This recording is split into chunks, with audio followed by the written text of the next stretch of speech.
کہ وہ اندر سے ہر وقت آنے والے وقت کے سے خوف زدہ اور ڈرے رہتے ہیں. وہ جو کچھ بھی کرتے ہیں ہر وقت اللہ اور اس کے رسول صلی اللہ علیہ وسلم کی رضا اور خوشی کے لیے کرتے ہیں.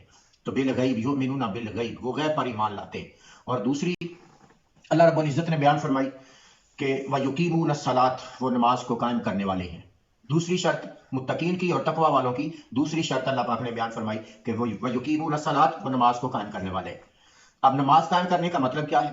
یہ بھی اصل میں اللہ رب العزت کی بارگاہ میں حاضری ہے کہ وہ بندہ 5 وقت کم از کم، جو اللہ والا بندہ ہے، جو غیب پر یقین رکھتا ہے، جو تقوی والا بندہ ہے، جو اندر سے اللہ رب العزت پر یقین کامل رکھتا ہے، وہ 5 وقت کم از کم اپنے ایک 24 گھنٹوں کے اندر اللہ کی بارگاہ میں حاضری دیتا ہے. نماز اصل میں مولا کریم کی بارگاہ میں حاضری ہے، اور اگر ہماری حاضری نہیں ہے تو کوئی نماز نہیں ہے. تو نماز، اور پھر بڑی پتے کی بات ہے کہ اللہ پاک یہ بھی نہیں فرما رہا کہ نماز پڑھتا ہے، پڑھنے کی بات نہیں ہے، بلکہ وَيُقِيمُونَ الصَّلَاةَ، وہ نماز کو قائم کرتا ہے. نماز کو قائم کرنے کا مقصد اور نماز پڑھنے میں فرق ہے. نماز پڑھنے کا مطلب یہ ہے کہ جس طرح آپ قرآن مجید کو دیکھ کر اوپر سے پڑھ لیتے ہیں اور تلاوت کر لیتے ہیں، یہ پڑھنا ہے. مگر قائم کرنے کا مقصد یہ ہے کہ وہ نماز کے ظاہری اور نماز کے باطنی آداب کے ساتھ نماز کو قائم کرتا ہے. وہ طہارت اچھی کرتا ہے، وضو اچھا کرتا ہے، وہ لباس اچھا پہنتا ہے، وہ کعبہ کی طرف ہوتا ہے، وہ مسجد میں جاتا ہے، وہ لباس اچھے پہنتا ہے. سارا کچھ ظاہری شکل و صورت بھی مولا کریم کی بارگاہ میں حاضر ہونے کے تصور کے ساتھ تیار کرتا ہے، اور اس کا دل بھی ہمیشہ ہر وقت مالک کی طرف، اللہ کی طرف جھکا اور رہتا ہے اور رجوع میں رہتا ہے.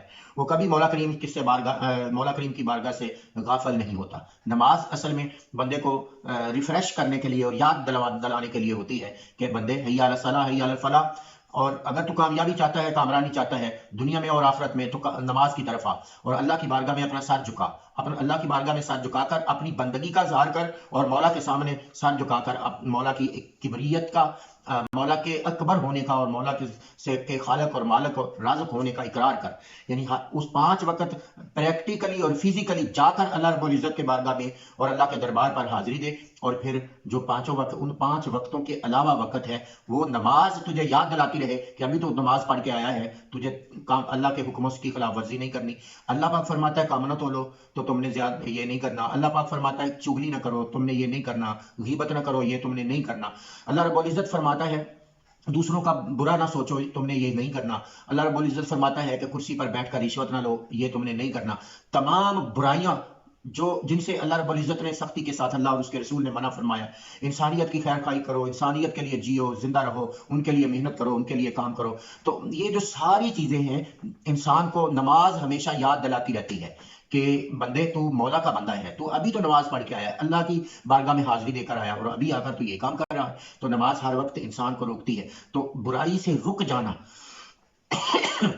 ظاہر اور باطن کو صحیح انداز سے رکوع اور سجود پورے کرنا، نماز کے حقوق پورے ادا کرنا، اور پھر اندر سے بھی جو الفاظ بندہ ادا کر رہا ہے ان پر پوری اس کی توجہ ہو، پورا غور ہو، پورا دھیان ہو، پورا فکر ہو. اور جو اگر وہ اللہ اکبر کہہ رہا ہے تو یہ اس کے تصور میں بھی ہو کہ اللہ سب سے بڑا ہے. اگر سبحان اللہ، سبحانک اللہم و بحمدک و تبارک اسمک کا ثنا پڑھ رہا ہے تو ہر لفظ پر توجہ اس کی اور اس کا دھیان ہونا چاہیے، اور ساتھ ساتھ دل و جان سے اقرار بھی ہونا چاہیے کہ مولا تو واقعی بڑا پاک ہے، تیرے جیسا اور کوئی ہستی نہیں، تیرے جیسی اور کوئی ذات نہیں. یعنی ظاہری آداب، وضو، طہارت، لباس، سارا کچھ مکمل کر کے، جگہ کا پاک کر کے، قبلہ کی طرف منہ کر کے، سارے آداب پورے کر کے، پھر باطنی آداب جو بندے کے قلب کے اندر ہے، دل کے اندر ہے، ان کو بھی پورا کرنا، اور بڑی توجہ کے ساتھ، خشوع کے ساتھ، خضوع کے ساتھ نماز کو ادا کرنا، یہ نماز کا قائم کرنا ہے. اور اللہ پاک فرما رہا ہے قرآن مجید سے تب کوئی بندہ فیض حاصل کر سکتا ہے جب وہ پوری طرح متقی ہے، اور متقی کا مطلب ہے کہ غیب پر ایمان لاتا ہے. اور دوسری شرط اللہ پاک نے فرمائی کہ وہ نماز قائم کرتا ہے. اور تیسری شرط اللہ پاک نے فرمائی وَمِمَّا رَزَقْنَاهُمْ يُنْفِقُونَ، اور جو ہم نے ان کو دیا ہے اس میں سے خرچ کرتے ہیں.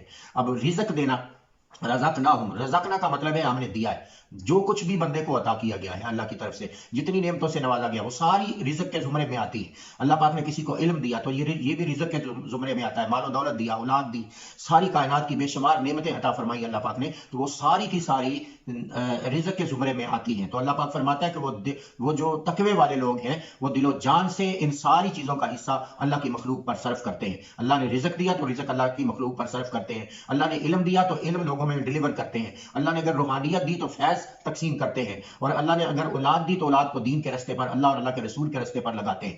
تو یعنی ہر طرح بندہ جو کچھ جتنی نعمتیں بھی اللہ رب العزت نے انسان کو عطا فرمائی ہیں، ان ساری نعمتوں میں سے جو کچھ اپنی اس کی ضرورت ہے وہ استعمال کرتا ہے، اور کرنے کے بعد باقی سارا کچھ اللہ کی راہ میں تقسیم کرتا ہے اور اللہ کی مخلوق پر تقسیم کرتا ہے۔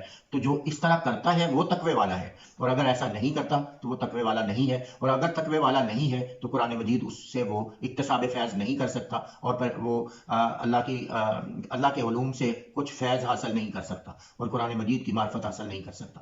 تو ہمیں چاہیے کہ سب سے پہلے وہ لوگ جب قرآن پاک کا ہم کسی سے قرآن پاک کا درس سنتے ہیں، قرآن پاک کا پیغام سنتے ہیں، اور کوئی ہمیں کہتا ہے کہ قرآن پاک کا درس ہے فلاں جگہ پر، تو سب سے پہلے یہ دیکھنا ضروری ہے کہ جو شخص قرآن مجید کا درس دینے والا ہے، قرآن کا پیغام دینے والا ہے، قرآن ہمیں سمجھانا چاہتا ہے، اس کا اپنا عمل کیسا ہے، کیا اس کے اندر تقویٰ ہے، کیا وہ غیب پر ایمان رکھتا ہے، کیا وہ نماز قائم کرنے والا ہے۔ اگر یہ خصوصیات پائی جائیں اور وہ صالح ہو، متقی ہو، اللہ والا بندہ ہو، پرہیزگار ہو، اس کے اندر خوف خدا ہو، تو وہ کبھی غلط بیانی نہیں کرے گا، کبھی کذب بیانی نہیں کرے گا، کبھی ممبر رسول پر بیٹھ کر وہ خلاف اسلام اور خلاف قرآن نہیں کرے گا، اور حکمت کے خلاف نہیں کرے گا۔